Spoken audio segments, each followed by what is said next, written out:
ছেলেটা কারণ বাজার থেকে কোনো এক জায়গা থেকে উঠেছে, উঠে সে আগারগাঁতে আসে।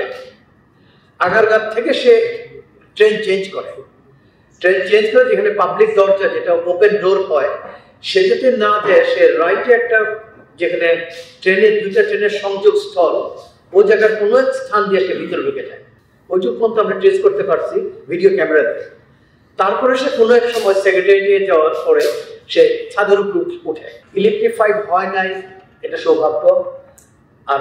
হয়তো আরো বড় কিছু হইতে পারতো, ঠিক আছে, সাবোটাজই হইতে পারে, আমরা জানি না। আসলে তাৎক্ষণিকভাবে ট্রেন স্টপ করা হয়, বিকজ আরো কয়জন আছে, কিভাবে আছে আমরা জানি না, কেউই কিছু। যেটা পাবলিক দু একজন বলতে যে আরেকজন ছিল, কারণ একজনও দুজন এটা কিন্তু বলে না, পাবলিক একজন বলে চলে গেছে, কারণ ওরা তো ধৈর্য রাখা যায় না যে ভাই তুমি সাক্ষী থাকো আমার জন্য।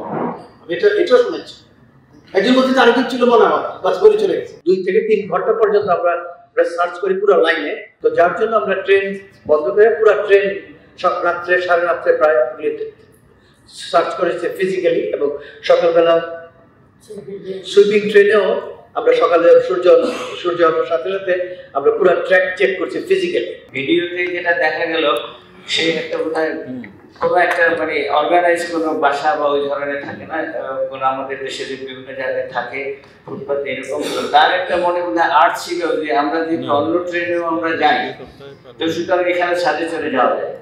তো এইটাই স্যার বলতেছিল, এখানে ছাদে চলা যে কত বড় ডেঞ্জার আছে, অন্যান্য ট্রেনের মতো না। এখানে 1500 ভোল্টেজের একটা লাইন, এখানে যে কোনো সমস্যা মারা যাবে, এবং ওখানে যদি ভায়াডাক্টের মধ্য দিয়েও চলে তাইলেও কিন্তু এটা নিরাপদ না। তো স্যার যেটা বলছে, আমি আবার এটা রিইটারেট করছি যে আপনারাও এটা আপনাদের মাধ্যমে বলেন, সবাই যাতে জানুক যে এটা এইভাবে যাওয়া কোনোভাবেই সম্ভব না, এবং যেটা ভিতর দিয়ে যাওয়া উচিত এভাবেই যেতে হবে। এর বাইরে কোনোভাবে যদি কেউ যায় তাহলে কিন্তু তার জীবনহানি হবে এবং একটা বড় ধরনের দুর্ঘটনা ঘটবে।